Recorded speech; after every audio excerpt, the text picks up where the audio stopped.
I feel good. The time was right, says now former Sugar Land Police Chief Eric Robbins, to step aside. You think about these moments, but after 30 plus years in the same location, the same city, I feel like I've done, my duties here. Pictures from Chief Robinson's time on the force tell part of his story, navigating a career in law enforcement in what was then no more than a small town on Houston's outskirts.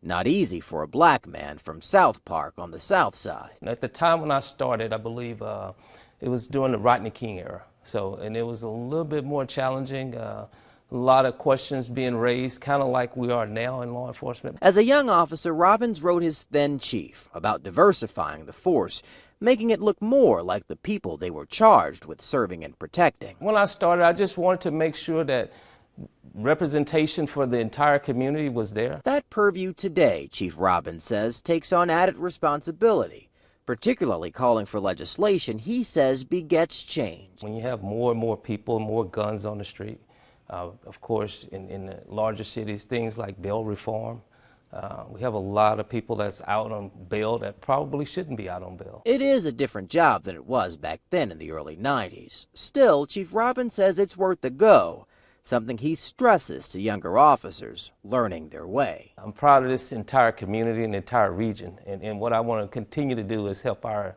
region develop and help our community stay safe.